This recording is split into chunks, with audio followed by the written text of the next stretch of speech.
Welcome to today's special edition, where we unravel the mysteries behind XRP's meteoric rise to a staggering $59,000, surpassing even Bitcoin in value. This episode is packed with insights, so make sure you stick around till the very end. As always, welcome back to Moneyside, your go-to spot for everything XRP related. If you're new here, don't forget to hit the subscribe button and ring the bell for up-to-the-minute updates on all our XRP discussions. Enjoying my content? Show some love by hitting that thumbs up and share your views down in the comments. Supporters of Ripple's XRP have been vocal about its unparalleled potential for cross-border payments. If you're an investor or simply curious, you'll want to jot down some key price points we're about to discuss. In an astonishing twist, Ripple supporters have forecasted XRP's price trajectory. But the surprises don't end there. David Schwartz, Ripple's CTO, has shed light on XRP's realistic price range, and we're here to delve into those details. Our journey kicks off with essential XRP price milestones. These insights come from a notable Twitter handle, 25 hours as you can see away.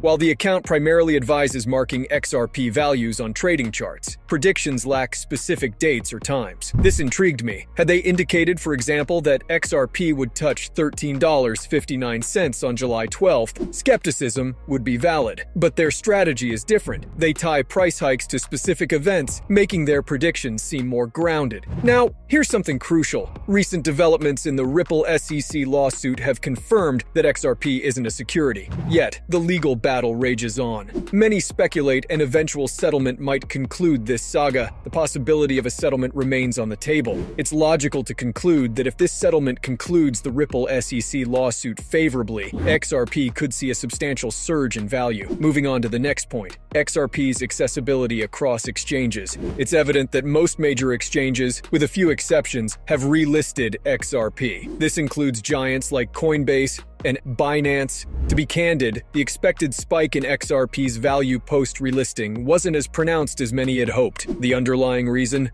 The lawsuit wasn't settled at that time. It's conceivable that if all these factors had aligned simultaneously, XRP might have experienced a more dramatic increase in value. From my research, I sense that the surge in XRP's value might be impending, a sort of latent momentum waiting to be unleashed. The third point to discuss is an intriguing price prediction, $2,940.34. This figure is associated with Ripple's upcoming IPO, which stands for Initial Public Offering. There's talk of major banks partnering with Ripple. Let's face it, with Ripple moving towards an IPO and more prominent institutions warming up to XRP, it's a scenario that makes sense. The XRP ledger could witness a substantial influx in value and market volume. Consequently, with increased demand and limited supply, we might see a forced appreciation in XRP's price. Even if individuals decide to sell, the overwhelming demand from financial institutions, upcoming IPOs, and potential banking partners will be hard to ignore. This collective demand could drive a notable surge in XRP's value. Let's also consider a sentiment expressed multiple times, highlighted by a tweet from David Schwartz.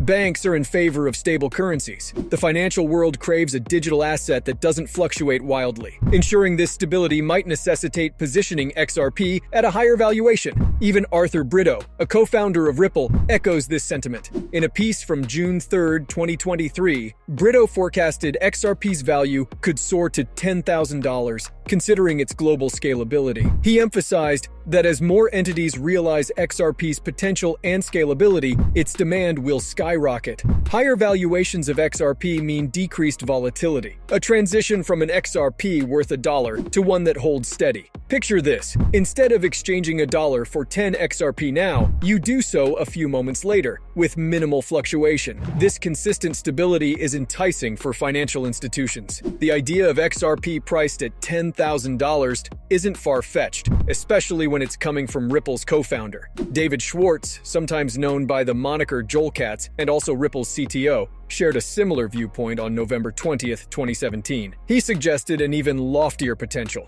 XRP could touch $1 million per coin. Schwartz stated, and I quote, "If XRP is at $1, you'd need a million XRP for a $1 million transaction. But if XRP is worth $1 million apiece, you'd only need one." He alludes to the inverse relationship. Higher values result in cheaper transactions. For instance, while a Bitcoin might trade at $1 million today, Its volatility at lower prices makes it less attractive for larger transactions. Schwartz's point: a higher valuation means cheaper and smoother transactions. Therefore, if XRP's value drops significantly, its volatility might deter its widespread adoption. Using XRP would become highly impractical for financial institutions if its value were too volatile. Transitioning to a recent development, I stumbled upon something intriguing from Forbes, which I believe is of utmost importance. I found a recent tweet from the account named 25 Hours a Week, which reported breaking news. According to this tweet, Forbes published an article suggesting XRP could potentially become the successor to Bitcoin, forecasting its value to touch a staggering $59,472. However, the article was abruptly taken down after its release.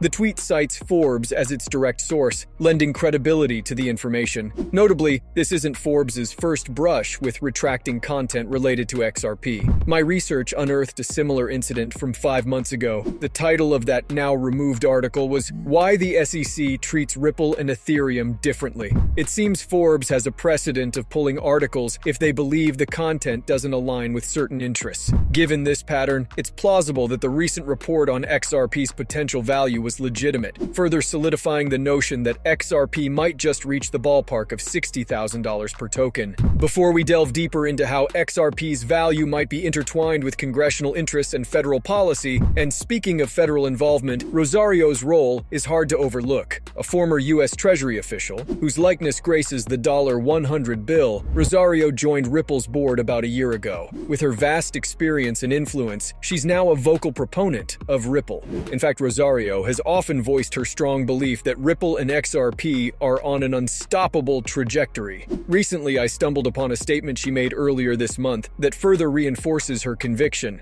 But before we delve into that, let's take a brief detour and revisit her rationale for supporting XRP through a quick clip. It has been in the headlines frequently, and for clarity, I'd like to remind everyone that I'm on the board of Ripple, and XRP is essentially the backbone of Ripple. Whenever I'm posed with the question, "Why did you decide to join Ripple's board?"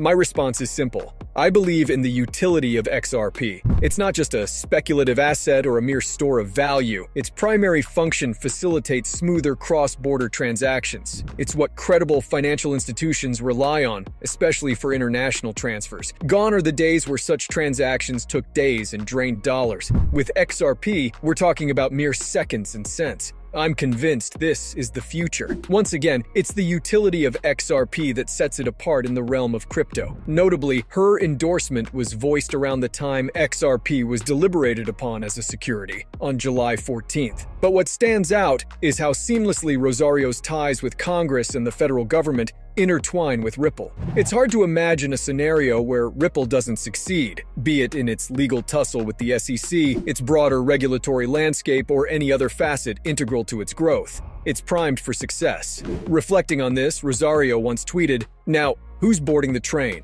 Please remember, I am not a licensed financial advisor. The content presented in these videos is purely for entertainment purposes. I always encourage viewers to conduct their own research and consult with professionals before making any financial decisions." Thanks so much for tuning in.